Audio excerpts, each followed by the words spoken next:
Assalamu alaikum. Hello everyone. I welcome all of you here in this Urdu session. As all of you know that हमने इससे पहले बहुत सारे sessions किए उर्दू के और इसका मैंने प्लेलिस्ट भी बना के रखा है. जिन्होंने पहले सेशंस नहीं देखे वो चेक करें. और इस सेशन को स्टार्ट करने से पहले मैं कुछ क्वेरीज का आंसर देना चाहूँगी. बहुत सारे बच्चे डिफरेंट क्वेश्चंस लिखते हैं कमेंट सेक्शन में. एक बच्चे ने बोला था क्या इस के मार्क्स ऐड हो जाएंगे. नहीं, ये बस आपको क्वालिफाई करना है.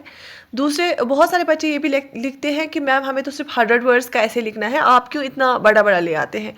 बेसिकली देखो, मेरा काम है आपको ज़्यादा से ज़्यादा कंटेंट प्रोवाइड करना और इजी कंटेंट प्रोवाइड करना. अब ज़रूरी नहीं है कि मैंने आपको पर्टिकुलर टॉपिक दिया तो ये ऐसे आएगा, ऐसे कोई भी आ सकता है. तो इसलिए मैं पर्टिकुलर टॉपिक पे ज़्यादा कंटेंट देती हूँ सो दैट कि अगर उस टॉपिक के रिलेटेड भी कोई ऐसे आता है सो दैट आपको आसानी हो वहाँ लिखने में. ठीक है, मेरा इंटेंशन ये है कि मैं आपको ज़्यादा से ज़्यादा कंटेंट, ईजी कंटेंट प्रोवाइड कर सकूं और फिर आपका काम है उसको प्रैक्टिस करना और याद करना. बाकी माशाल्लाह थैंक यू सो मच, बहुत अच्छा रिस्पॉन्स आ रहा है और बहुत सारे बच्चे खुश भी हो रहे हैं और मुझे बहुत खुशी है. बहुत सारे जो है एस्पिरेंट्स हैं उनकी हेल्प भी हो रही है. तो इसकी भी डिमांड थी. बहुत सारे बच्चों ने कुछ और टॉपिक्स दिए हैं, उस पर भी मैं ऐसे ज़रूर लाऊंगी. मैंने वो सारे नोट डाउन कर लिए हैं जो भी आपने टॉपिक्स और बोले हैं.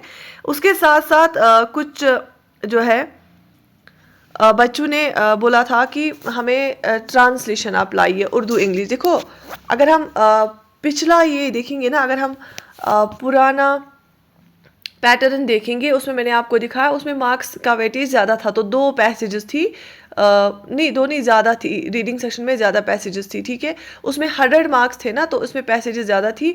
और उसमें जो ट्रांसलेशन थे ना, आई बिलीव कि 2 थे उसमें. तो अब यहाँ पे आपको या तो छोटे छोटे 2 हो सकते हैं 5-5 मार्क्स की, या एक हो सकता है बड़ा 10 मार्क्स का. तो अब स्टार्ट करते हैं आज का उर्दू इंग्लिश ट्रांसलेशन जो है सेशन. पहला पैराग्राफ आपकी स्क्रीन पे है, हम पहले ये पढ़ लेते हैं, उसके बाद इसकी इंग्लिश ट्रांसलेशन पढ़ लेते हैं. देखो हाँ, कुछ और पॉइंट्स मैं यहाँ पे मेंशन करना चाहूँगी. जब आप इंग्लिश उर्दू या उर्दू से इंग्लिश या इंग्लिश से उर्दू ट्रांसलेट करेंगे तो सबसे देखो, ज़रूरी नहीं है कि आपको हर एक जो आपका ये होगा वर्ड होगा उसकी मीनिंग पता होगी. आप इन जनरल उसकी ट्रांसलेशन कर सकते हैं. दूसरी बात, लेकिन जहाँ पे की लिखना है वहाँ पे आप का नहीं लिख सकते हैं, उसमें आपको मार्क्स कट जाएंगे. ठीक है, ये मुज़क्कर मुअन्नस का बिल्कुल ध्यान रखना. यहाँ जहाँ पे है लिखना है या है लिखना है, इसका भी ध्यान रखने ना, वाहिद जमा का. ठीक है, एक है या एक से ज़्यादा है, तो ये चीज़ें, ये गलतियाँ नहीं होनी चाहिए. बाकी तो फिर भी जनरल ट्रांसलेशन करनी है. तो चलिए मैं पढ़ लेती हूँ ये पहला पैराग्राफ ऊपर. तंदुरुस्ती बड़ी न्यामत है, लेकिन आदमी जब तक तंदुरुस्त रहता है इस न्यामत की कदर नहीं करता. जब कोई मामूली बीमारी भी इसे आकर घेर ले तो इसकी कदर मालूम हो जाती है. अगर जिस्म के किसी हिस्से में तकलीफ हो जाती है तो सारा जिस्म अक्सर असर कबूल करता है. तंदुरुस्ती हो तो खाने पीने, चलने फिरने और काम करने में जी लगता है. सेहत खराब हो जाए तो किसी चीज़ में मज़ा नहीं आता. जो लोग अक्सर बीमार रहते हैं उनकी ज़िंदगी खुद उनके और उनके दूसरे मुतालिकीन के लिए वबाली जान बन जाती है. ये उर्दू पैराग्राफ है और आप इसकी इंग्लिश ट्रांसलेशन आप देख लीजिए. Health is a great blessing but man does not value it as long as is healthy. When he catches some minor disease, he realizes it is worth. If there's a pain in any part of the body, the whole body feels its presence. If a man is healthy, he enjoys eating, drinking, walking and working. देखो यहाँ पे है ना लिख के, खाने पीने, चलने फिरने, काम करने में जी लगता है. ऐसे ही ईटिंग, ड्रिंकिंग, वॉकिंग, वर्किंग. ठीक है, आया समझ. If health is broken everything becomes tasteless. अब देखो, हर कोई बच्चा नहीं लिखेगा इफ हेल्थ इज ब्रोकन. कोई ये भी लिख सकता है if health is not, if your health is not well, if you are not healthy, if you are ill. ठीक है, तो ये तक चलेगा, इतना चल सकता है. ठीक है, लेकिन हाँ, जैसे आपको लिखना है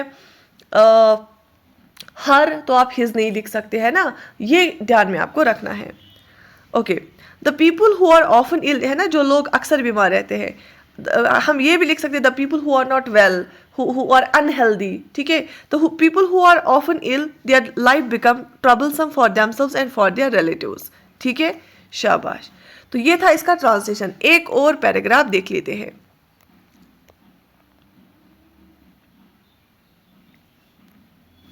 ठीक, देखो मैं इसको पढ़ लेती हूँ. रिश्वतस्तानी और बदउनवानी हमारे मुआशरे का हिस्सा बन चुकी है.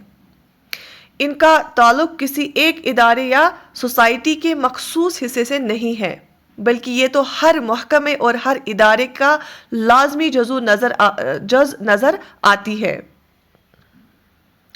जिंदगी अब बिल्कुल सादा नहीं रही। दरमियाना तबका दौलतमंदों की नकल में अपने रास्ते से भटक गया है। हम सामान्य ताइश को हासिल करने में अपना बहुत सा वक्त सर्फ कर देते हैं। ठीक है, दूसरों को नीचा दिखाने और रातों रात अमीर बनने के दौड़ मुआशरे को रिश्वत सतानी और बदउनवानी की तरफ धकेल रही है। ठीक है, तो ये करप्शन के बेसिस पे, करप्शन पे है ये वाला पैराग्राफ। ठीक है, हाँ, एक और क्वेरी, कुछ बच्चे ना थोड़ा हार्श वर्ड्स इस्तेमाल करते हैं, तो मेरी ये सजेशन है जब भी आप लिखो, अगर आपको कोई शिकायत है आप लिखें, बट हार्श वर्ड्स यूज़ करने की ज़रूरत नहीं है, अच्छी आदत नहीं है। क्योंकि हाँ, मैं कभी कभी मैंने एसेज में कोई, या इसलिए पहले जो सेशंस दिए थे कभी स्किप किए कोई वर्ड्स, वो इसलिए किए क्योंकि वो पढ़ना उतना आपको ना वो फिलोसफिकल जाना ज़रूरत नहीं है, बस आपको वर्किंग नॉलेज चाहिए। तो कुछ ऐसे बच्चे हैं जिनकी उर्दू नॉर्मल है, मतलब मीडियम टाइप से ठीक ठाक है, तो वो नर्वस ना हो जाए उन बारीक बारीक लफ्ज़ों से, इसलिए मैं कभी वो स्किप करती हूँ। ठीक है, अच्छा, bribery and corruption have become a part of our society. These things are not related to a specific part of a single department or a society. It seems to be a necessary component of every department and institution. Life is no more quite simple. The middle class has lost its way in order to follow rich people. We lose a lot of time we lost a lot of time in getting the luxuries of life.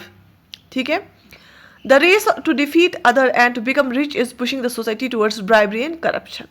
ठीक, तो इसकी translation आपको समझ आई। ठीक है, ये corruption कहाँ कहाँ पे है, क्यों क्यों है, कैसे कैसे है। ठीक है, ये इसमें लिखा था, इसी को हमने ट्रांसलेट कर लिया। ठीक, अच्छा, आगे और एक पैराग्राफ देख लेते हैं।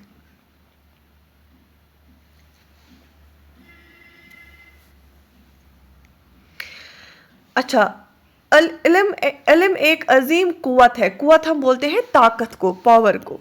ठीक है, कुव्वत हम बोलते हैं पावर को, ताकत को। इल्म एक अजीम कुव्वत है। इल्म के ज़रिए हमें मादी दौलत ही नहीं बल्कि रूहानी सुकून भी हासिल होता है। रूहानी का मतलब होता है स्पिरिचुअल। ठीक है, स्पिरिचुअल। ओके,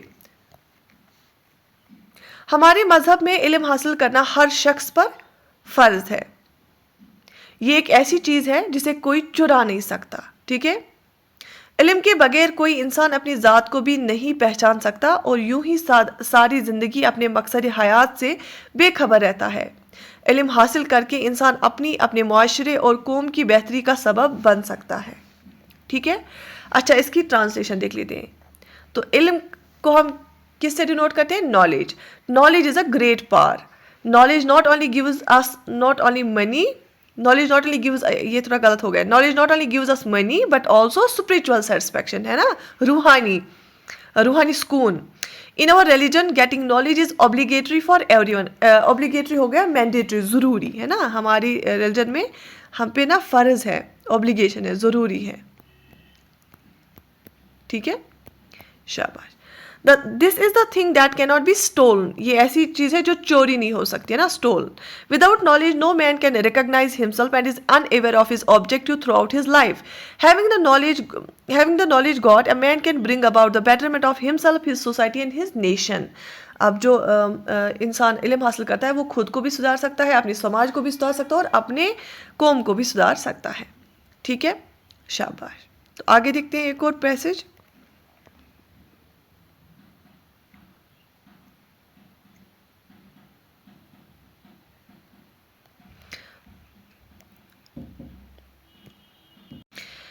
एक और पैसेज आपकी स्क्रीन पे है, आप खुद भी पढ़ लीजिए, उसको ट्रांसलेट कर लीजिए। हमारे स्कूलों में बच्चों को जिस्मानी सज़ा दी जाती है।